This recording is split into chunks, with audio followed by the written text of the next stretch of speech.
All right, we're back with another microsode. Microsode. And this time it's mine. And I think if you heard last week's, which was a delve into the dark side of Undertale, Yes. and kind of the dark theories and world behind it. Mhm. That's kind of the feeling we're going for. But that was Joel's, and I kind of wanted to start with a top level overview of something I call Undertale. No, I'm just kidding. the dark side of Undertale, analog horror. Okay. Which is kind of where my YouTube For You page is 20%, 30% like video game history stuff, like interviews, video game stuff like that. 20% anime fights, and the rest of it is all analog horror. I So love like it. a solid half of my page, basically. That's so tight. I know. I love like the. I can see that too. I can 100% Yeah. see like the anime fights and then There's analog also like a ton of like just like horror stories being read to you with like ambience behind it too, which is I'm a sucker for. Like I fall asleep to that every once in a while. That's crazy. And I know it's crazy, but I find it therapeutic in this wackadoodle way. I don't know why it is, but that's how I am. That's cool. Anyways, we're going to start though with a definition of analog horror. Do it. So basically my whole structure for this is when my microsode week happens, I will be diving further and further into aspects of analog horror or certain successful properties within analog horror. A couple examples like the back rooms, or Gemini Home Entertainment, or Local 58, or whatever creepypasta that's not analog horror, but like whatever intersections there are there, Yeah. SCP Foundation, obviously, all these things that like are very big, and you might have even heard the term but aren't entirely sure what it even means or what it is. That's kind of what I want to dive into. Cool. So I'm excited because I have a Yep. huge interest in this too, but it's more of a newer interest. So I'm excited. So at the end of this episode, I will have a couple channels to recommend as like good starting points on YouTube, and then I will have a couple YouTube creators that are very good at kind of breaking down or doing their own analysis of it. But I should be very clear. very, very clear. This is all long form YouTube videos. None of this is going to be shorter than like an hour and a half to 2 hours. So you gotta you gotta have the time. It's just a big forewarning there. So analog horror though. So analog horror is a subgenre of horror fiction and an offshoot of the found footage film technique, often cited as originating online during the late 2000s and early 2010s. Analog horror is commonly characterized by low-fidelity graphics, cryptic messages, and visual styles reminiscent of late 20th century television and analog recordings. This is done to match the setting, as analog horror works are typically set between 1960 and 1990. Sometimes they go into the 2000s, but a lot of the times it's like 80s and 90s. That's kind of like some of the key ranges. It's named analog horror because of the aesthetic. I know I just cut you off because No, I just said okay. yeah, okay. It's named analog horror because of the aesthetic incorporation of elements related to analog electronics. And basically what that means is, you remember those like scan lines from VHS players? Yeah, like VHS. Yeah. And you remember the 4:3 aspect ratio? That is, this is a bit of the community can be a little bit of gatekeeping in this way, but and a lot of analog horror enthusiasts won't officially call it analog horror unless it is within like the 4:3 ratio. It has the kind of the film grain of like a VHS recorder, Totally, yeah. like a people, camcorder almost. people yeah. like can get a little gatekeepy on like that, but Okay. analog horror's definition is pretty broad as it is, so Right. I think you're mostly okay. Analog horror may also be influenced by found footage horror films, such as the biggest one, obviously, which is Blair Witch Project. Blair Witch, exactly, and the original Japanese version of The Ring. I said Blair Witch Project. I deeply apologize. It's just Blair Witch. Sorry. The It's Blair like Witch literally Project is what the website says. It might be the Blair Witch. Or maybe it yeah. is Blair Witch. I don't know. Yeah. And then The Ring is obviously the big one, just because the original one, not the one that came over here, the original one, Jew on the Grudge. Yeah. Not The Grudge. That's The Grudge. Sorry, That's not The Grudge. the original Ring. Though. Wait, so the Japanese version is lost footage? No. It's just much more grainy and yeah, it's much more. I got The Grudge and The Ring confused for a quick second, but yes, yeah. there is still an original Japanese version of The Ring that is terrifying. Yeah. And then the other huge influence they say is David Lynch. Yeah, that makes sense. Inland Empire and like No Through Road. And then there is something called Pets Cop, which came out in that time period as well, in the 2000s, 2010s. I think it was 2014 actually. I just looked this up. It was like an alternate reality web game, or like a short film that was about a web game, and it's basically what people credit as like the first analog horror. And it's called what? Pets Cop. Pets Cop. Cop. One word. Pets Cop. Yep. So that's what analog horror is. Okay. Have you ever watched anything that would fall into those parameters? Man, I mean, I'm sure I have. I mean, I own a SCP, and a Backrooms game On Steam? on Steam. That's going to be something to talk about, not this time, but later. So I definitely am familiar with that, but and then I have watched a decent amount of people who play kind of like the PlayStation 1, like I'm assuming like analog horror, because it's like first person, it's grainy, it's in that Is that LSD perspectives. Dream Simulator? Is that what you're saying? I don't know. So I know a lot of the games were on like itch.io. Yeah. So Yeah. I don't know if I don't know if they were made in a very specific thing or not. Yeah, sometimes like it's like this is what I was saying with the definition being kind of like broad is like what video games can like bleed into this now, or what things can we look like in the past that feel like, oh, this video game feels like it could belong in analog horror, you know? Yeah. And like Yume Nikki kind of feels that way some ways. Right, yeah. And LSD Dream Simulator is another big one too. Mm-hmm. Yume Nikki being just because of the, I don't know if I own it. I haven't fully played it yet. Yume Nikki and Yume Tuki are both just like the way some of the directions those games go and how like nonsensical it is because of the concept of it. It can just feel very much out of there, you know. Like another big aspect of analog horror that isn't, it's kind of unspoken. It's not like a written thing, but a lot of analog horror seems to go back to this. But like Lovecraftian elements of like an other god or like other entities that are warring above us, and we're just like on the sidelines seeing it happen and being affected by it, you know? Yeah. Like there's like a little bit of Lovecraftian stuff in analog horror as well. Hell yeah, that's like sick. the Backrooms especially feel, I mean, not even that, like the monument mythos, which is a really really terrifying analog horror in my opinion. Yeah. Like that is I never heard of that one. very, it's not as big, but it's still big. Nice. Yeah. So anyways, before we get too far off topic, I have 3 examples of current analog horror for people to go and watch. I have seen 2 of them. I shouldn't even say that. I've seen one of them for sure, and I've seen a lot of the second one, or another one that I haven't seen all of it though. But I will go over 3 that I think are like slam dunks. Like Okay. I have a summary for them that I can just read off of. I think these 3 though are like Top tier. go watch them, and Okay. I'll save my favorite one for the end. Okay. I like it. So one of the bigger ones though, probably the biggest one, is called Local 58. You might have heard that before. I feel like I've heard the name, but I don't know if I know exactly what it is. It's got a lot of views. Yeah. Local 58 is a horror web series created by cartoonist Chris Straub. I have no idea what he's done, but Chris Straub. Okay. The series is a spin-off of Straub's Candle Cove creepypasta. Again, I also love creepypastas. They intersect a lot, analog horror and creepypastas in some ways, but yeah. Kind of the big differentiation being time. A lot of creepypastas are just internet horror, you know? Yeah, that's fair.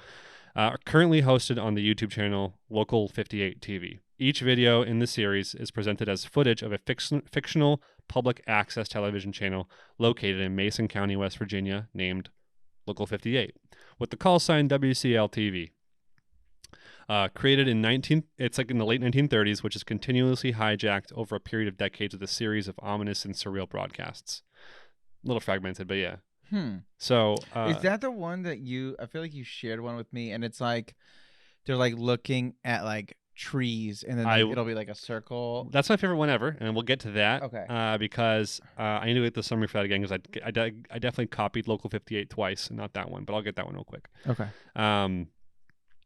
No, that's Gemini Home Entertainment. Okay. And that is just chef's kiss, but we'll get to that. Okay.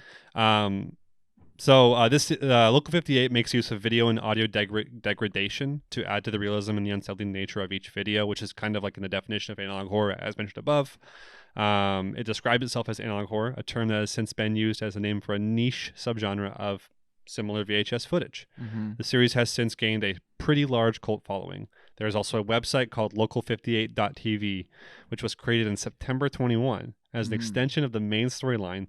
The website features a look-back web archive similar to like a Wayback Machine. And it's got tons of like Easter eggs and plot points to like help. So much cool work that goes into those things. Local 58's super cool. It's really unnerving, and it gets really, really out there. And if you're cool with if you're cool with like having the lights off and putting like some good headphones on, it's like an experience. It's really good. So Local 58 is pretty solid. I think it's like 11 videos, and like the longest one's 5 minutes or 6 minutes. Hell yeah. They're super short. Maybe there's a longer one in there, but I think the average was like pretty short. So a lot of them are short. Like a lot of them are super digestible and easy to get through. But, That's nice because some of them are really long. yeah. This is another excellent one. This one's called The Mandela Catalog. The Mandela Catalog is an analog horror web series created by American YouTuber Alex Kister in 2021. Sorry, it is set in the fictional Mandela County, Wisconsin, which is terrorized by "quote unquote" alternates, which are doppelgangers who coerce their victims to kill themselves before assuming their identity. The series became popular online through analysis and reaction videos from internet users. Damn, that's so it's much darker. I mean, it's fascinating because I know that on like when TikTok, I don't even know if these are as popular on TikTok, but people were making, like horror stories. Like there was that one guy who was like, "Hey, the sun is gone." And I don't know, do you remember this? Have you looked up that? Yeah. And then like he might still be posting, I have no idea, but just it's like things are coming in the night and it's just everyone's like, "Is this real? Is he stuck in another dimension?" But and you're just like, yeah, like it's so cool how people make these things and they do feel real. Or like that one time in COVID, where the guy was like, "Dude, I'm like in like this place that no one is here, like other human person is here." He says empty. Master editor. No, I mean unless it is real, but like I'm weighing on the side that it's probably just like a master editor. I don't know how the fuck that dude did that. It was like a piece of art. It's so good. So that I know that's not necessarily analog horror because it's more internet, but it goes like in the same big vein, right? Yeah, I guess I might get chastised for this, but for me, like when we're talking about differentiations between analog horror and creepypastas, it usually is just the time difference. Like it is a lot of the same creepy out there stories, but you change the world of non-internet with the world of internet, and there's a big difference. Right. But that is, I would call the main difference between that. Yeah, that makes sense. There are other plot points to Mandela Catalog. And they include Lucifer, who has disguised himself like an alternate as Gabriel, the archangel who announced Jesus' birth. The series contains many biblical allusions, including Noah's Ark and Adam and Eve, along with settings surrounding American churches. Really? The Mandela Catalog is set during the 90s and the early 2000s. So the Mandela Catalog has nothing to do with the Mandela effect. No. Okay. No. It's just a place, right? Mandela County. It's a Mandela County. Okay. Yep. And are these real places or are they fake places? Mandela County is a fictional county in Wisconsin. Okay. What about the local? What's the local 58? I don't know if that's a real like city or whatever. Yeah, I do. Mason County, West Virginia. It's in a county. It doesn't have a city. Interesting. So. Well, there you go. That's perfect. That's the best way to do it, man. Just have a county and there's no city. Mandela Catalog is composed of 11 shorts across 2 acts, the first of which was released on June 9th of 2021. So this is a late bloomer. Whoa, yeah, this is like older stuff. The Mandela Catalog made waves up. Newer, People know that. Yeah. It is part of a subgenre of found footage called analog horror. Okay, that's that. Its installments are often presented as instructional videos from fictional departments of temporal phenomena. From the fictional Department of Temporal Phenomena, or corrupted versions of the cartoon Beginner's Bible. And they're rendered in the VHS aesthetic, obviously. Oh my God, I love this. Super, super fascinating. I can't wait to like dive into these. Yeah.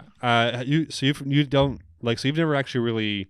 I don't think I've watched any of the things that you've talked about. Like, I think I've honestly, truly watched more creepypasta stuff than analog horror. Yeah. I think that's more where I've been delving into. Okay. Yeah. I okay, cool. Yeah. Then we should talk about Gemini Home Entertainment, the best one. Let's do it. Yeah. And then we don't have to. So this is something you sent it. I'll be super honest. It was, I don't even remember when you sent this to me, but I think I was just like, this isn't for me. But then I literally have been, actually what got me into a lot of this stuff was our last cabin trip. I think that's when we watched part of this. I think we did that. So remember there's a video game the guy made in it? Yes. Yeah. Okay, yes. Yeah. So I think you've seen some of Gemini Home. I think it's super unsettling. But the next time we go up to the cabin, we should definitely like pick a analog horror series to go through. Light off. I'm down. It's so cool. We'll do it. That sounds good. Yeah. Gemini Home Entertainment is a horror anthology web series created by Remy Abode and periodically released on a YouTube channel during the same name. Jeez, that was a hard sentence. Jeez. The series takes place in the 80s and 90s and is presented as a collection of clips from VHS tapes produced by various fictional companies and distributed by the eponymous company Gemini Home Entertainment. Though superficially self-contained and exploring a variety of seemingly harmless topics, such as wildlife, tech, and astronomy, the clips also tell an overarching story of an extraterrestrial invasion and the impending end of the world, Hell yeah, dude. which is just such an insane jump to just like, oh, it's about harmless topics such as wildlife, tech, and astronomy. How about the end of the world? How about maybe just the end of the world? Yeah, that's it. It's an iconic series that combines elements of cosmic horror, surrealism, body horror, and Native American mythology. The main series, also known as the full box set, is ongoing as of date. So this is just like a subsection of something else too. You want me to read the premise real quick or no? Go for it. Yeah, Okay. dude. This is your time. You do it, baby. Sick. Overall story is set in the 80s and 90s, as told through a series of clips distributed by the company. The tapes are a mixture of educational clips, commercials, public service announcements, and home videos, produced by various fictional companies such as Regnad Computing, Harbinge Technologies, and Optica Video. Sorry. The motivations, morals, and content varies between the companies. The videos are complete with lo-fi music reminiscent of similar real-life videos. Yeah. That's one of the most impressive themes is the way these things feel like they're from that time. Yeah. The different episodes are superficially self-contained, exploring topics such as wildlife, AI, and the solar system, but together they build a narrative and serve to document the impending end of the world. The storyline features extraterrestrial invasion and parasitism, and combines elements of all that horror previously I mentioned. The series includes threats such as woodcrawlers, extraterrestrial creatures, using humans as vessels, a fictional infectious disease called deep root disease, and a fictional plant or fungus called nature's mockery that mutilates people it comes into contact with. Interesting. Videos begin typically in a mundane way before incorporating horror elements drastically. The series' central antagonist is the Iris, or a sentient planet, which is, I'm not going to say it's Neptune, but I think it's Neptune. Hell yeah, dog. So, that's what's up. there's only 18 episodes of that too, so there's not a whole ton. Okay, that's fun, dude. And that's what analog horror is. So what got you? Me? Yeah, what got you into analog horror? Like, how did you even find it? Well, this is the best part then, because that actually leads right into my next segment without you even realizing you just did that. Shit, I'm fucking awesome, baby. That's what the co-host is for. The two YouTube content creators that I recommend, that I would, I think that they break down analog horror the best, is Wendigoon, which is Wendi. It's right here. Goon. Oh, sick. Wendigoon. He's a very big streamer. YouTuber, but he has done some of the most diligent, like, long form work on these things that I've seen, at least for the ones he's touched. He hasn't touched a whole lot of them, to be honest, but he's also quite a varied content creator, so definitely worth a check out. But if you want to look at one specifically, he did a beautiful breakdown of the Monument mythos, and that's not a super long series either, and definitely worth a watch. So a lot of people would put that on the top of the scariest analog horrors, and it is pretty unnerving in some pretty unnerving ways. So Wendigoon's one, and I came across Wendigoon probably, I don't know, a year and a half ago, which is when I was starting to get into this stuff. What was the first thing that got you into it? Do you remember the first one? Is that what you're about to say? Yeah, because he did let me see if I can find the video. But he didn't do a video on it was on YouTube Horror. He had just done a video on a book I think he was reading, and it was a book I read at the same time. And like I listened to the whole thing and liked his voice, and then I started binging all of his content. Okay. And then that's right, he did. That's not the one. I know this is really fun for our listeners to listen to me as I go through this real quick, but you have to be patient with me, guys. You have to be patient. You have to be patient with me. Here it is. He did a video of Dante's Inferno is what it was. I was looking at the game. That's right. Okay, so I was looking to replay old games, and before God of War Ragnarok came out, or was coming out, like in like April, I was like excited for it that year. Yeah. But I guess it probably was a year and a half ago. It was more like a year and a couple months ago. Okay. I was like, I want to play games that were like the old God of Wars, because I miss those God of Wars. So I started playing all the old God of Wars. I played 1, 2, almost got to 3, didn't play 3, and then I started playing Castlevania, Lords of Shadow, which is like a God of War game. Yep. And then I was like, which one? But I was like, okay, well, I want to play something else and see what that's like. And I never finished most of these. I just played a bunch. And then I was like, oh, I'll try something It's different. okay. And then I was like, oh, wait, I never played Dante's Inferno. That's right. And then I was like, oh, wait, isn't Dante's Inferno that one where you go into hell? It didn't have that crazy ad campaign where like EA hired protesters to protest the office of the developers. Yes. Was that them? It was that game. Yeah, and so then I got into Dante's Inferno kick, so I was Googling that to look like more information about it and like game analysis. And I went down far enough and there was Wendigoon there. And so I listen to Wendigoon. Guy has an amazing way of communicating information. I just think he's really good at it. I started going through some of his content. Eventually made it to icebergs first, I think, on his stuff. I loved icebergs. Icebergs naturally bleed into like conspiracy theories and like and like horror, in my opinion. Yeah, so then I got to that, and then the rest is history. That's so cool, man. But then I graduated to, I think, one of the kings of YouTube. Ooh. Not that Wendigoon is not a king of YouTube, but like one of the kings of YouTube who I think puts out some of the greatest content YouTube has ever seen. That's Nexpo. Nexpo. Oh, I love Nexpo. Nexpo, dude. Nexpo's content. Nexpo's right here. Yeah. Right here. Oh, It's over my head. Okay. I think Nexpo is. I think he creates some of the most wholly. And it's not really original because he's usually explaining something that's not him made. But going on, but the quality of his content is so wholly unique to him that I've never seen someone like crest his quality. It's just it is really impressive. Yeah, and his voice is like really smooth too. However he does his voice for it, but he only produces like a video a month, maybe. Which makes sense because the content's fucking crazy. Mm-hmm. So. But I have no idea if I'm assuming he has an editor and he's got a team. He's not. I was gonna say. I mean, he's you got. Have to when you're doing that kind of. He's working on a new project where he's staying in like the most haunted. I saw that. I saw that. Yeah. Has he released any videos yet? I just saw so. when okay. I haven't watched. I remember it yet. when he said that he was doing that. I have not watched a video of it yet. I imagine it's creepy. I hope.